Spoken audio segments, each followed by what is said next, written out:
नमस्कार, मी डॉक्टर अतुल जेठे आणि माझ्या समवेत डॉक्टर अशोकराव काकडे.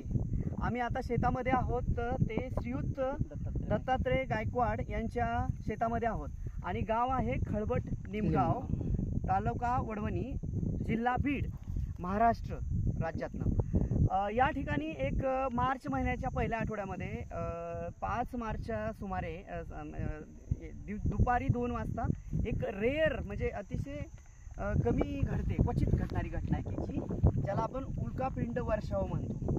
ॲक्च्युली ही घटना जर दिवसा घडलेली असेल तर आपल्याला त्याचं काही लक्ष येत नाही, पण संध्याकाळी जर घडली तर संपूर्ण जगाला ते दिसते अंधारातनं. ही रेअर घटना खळबट निमगाव या गावी घडली. 5 मार्च 2025 या कालावधीमध्ये घडली. या गावातला जो भिकाजी अंबुरे यांच्या घरी घडलेली घटना आहे की जे पत्थर तुटून तो दगड खाली पडला. आणि दुसरी जी घटना घडली आहे जी श्रीयुत दत्तात्रय गायकवाड यांच्या शेतामध्ये साधारणतः एक 500 मीटर ते 700 मीटरच्या अंतरावर हे शेत आहे. त्या शेतामध्ये दुसरा एक महत्त्वाचा जो उल्कापिंड आहे तो त्यांच्या या शेतामध्ये या ठिकाणी पडलेला आहे. त्याचं GPS जर घेतलं तर साधारणतः GPS लोकेशननं दक्षिण दिशेकडे आहे. म्हणजे भिकाजी अंबुरे यांच्या घरापासून तो दक्षिणेकडे आहे. म्हणजे गावाच्या अगदी सुरुवातीला श्रीयुत दत्तात्रय गायकवाड यांचं शेत आहे. त्या शेतामध्ये आम्ही आहोत. तर तुम्हाला काय वाटलं या तुमच्या शेतामध्ये पडलं त्यावेळेस? तुम्ही घाबरलात का की तुमची काय प्रतिक्रिया?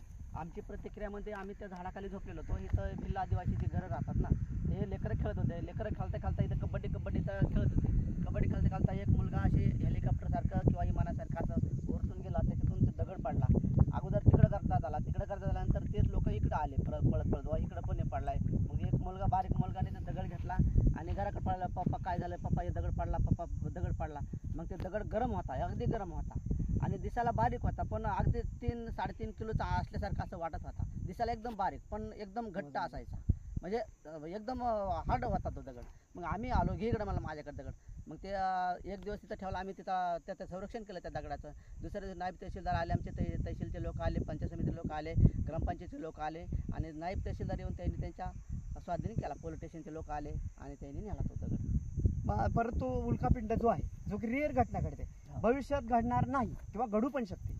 हजारो करोडो वर्षानंतर काही ठिकाणी. आता मागच्या 20 वर्षामध्ये 2004-5च्या सुमारास मी ऑस्ट्रेलिया या ठिकाणी संध्याकाळी उल्कार वर्षाव झालेला आम्ही पाहिला, तिथं मिळालं.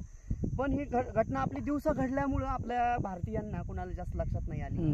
ही संध्याकाळी जर घडली असती ना तर आणखीन जास्त खूप सुंदर देखावा दिसला असता, संपूर्ण भारतीयांना दिसला असता. ही दिवसा घडली घटना, तर त्याच्यात काही असं अपशकून वगैरे काही नाही आहे. उलट ती अभिमानाची गोष्ट आहे की तुमच्या शेतामध्ये तो दगड पडला किंवा भिकाजी अंबोरे यांच्या घरी तो पडला. तो पुरावा माझ्या मते, मी एक अभ्यासक म्हणून सांगतो, मागचे 17 वर्ष झाला अभ्यास करतोय आणि इस्रोमध्ये पोस्ट डॉक्टरल रिसर्च पण त्याच्या संदर्भात करतोय. ॲक्च्युली मेटॉर शोअरच्या संदर्भात खूप रेअर घटना आहे की भारतात मी मेटॉर शोअर पाहायलाच नाही. जे अश्नी विवर आहेत, जे की बुलढाणा जिल्ह्यातली लोणार या ठिकाणी मोठा खड्डा आहे. त्यानंतर शिवपुरी जिल्हा मध्य प्रदेश, उत्तर प्रदेशच्या बॉर्डरवर एक त्या ठिकाणी धाला नावाचं क्रेटर आहे भारतातलं सगळ्यात मोठं.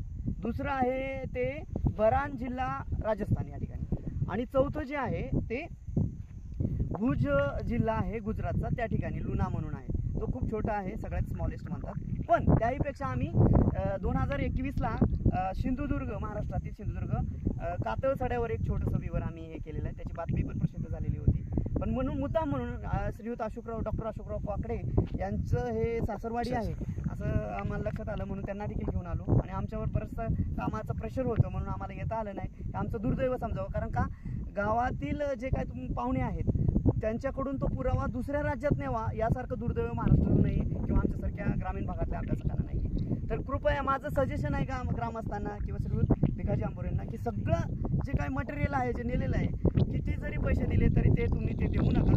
हजारो जरी करोडो जर रुपये दिले तरी ते देऊ नका. ते तुमच्या घरामध्ये ठेवा, कारण तुमची संपत्ती आहे. आम्ही फक्त त्याचे फोटो घेऊ शकतो, त्याच्याबरोबर ते ऑब्झर्वेशन करू शकतो किंवा एखादा खून नॅरो टेस्ट करू शकतो ना, तसं त्याचा एक अंश मधला घेऊ शकतो. पण हे सगळं नेणं हे चुकीचं आहे मला असं वाटतंय. डॉक्टर अतुल जेठे, मी स्वतः सांगतो की मला असं वाटतं की ज्यांच्या घरी तो सापडला त्यांचं सुदैव की त्यांच्याकडे तो उल्कापिंड भेटला.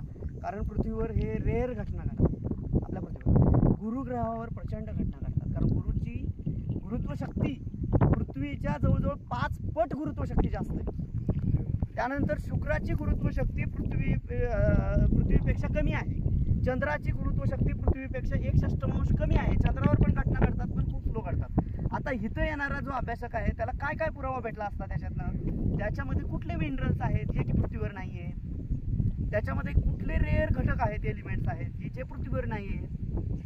ओके, ह्या घटना खूप कदाचित वेगळाच मिनरल सापडू शकतो, कदाचित वेगळेच त्यातमध्ये औषध सापडू शकतात जे की पृथ्वीवर नाहीत, असा त्याचा अभ्यास होऊ शकतो. आता आपलं दुर्दैव की दुसऱ्या राज्यात गेले, दुसऱ्या राज्यात ते परत मिळवण्याचा प्रयत्न करावा. मी एवढंच सजेशन सांगेन, कारण महाराष्ट्रातले आपली संस्कृती अशी आहे की सगळ्यांना मदत करण्याची संस्कृती आहे. वारकरी समाजाची संस्कृती आहे की सगळ्यांचं आपण मदत करतो. कृपया तुम्ही आपण ते जे गोष्टी आहेत ते परत मिळवा. नक्कीच प्रयत्न करू. परत येऊन त्या गावी ज्या ठिकाणी घटना घडली त्याचे पुरावे चेक करू शकतो. ठीक आहे.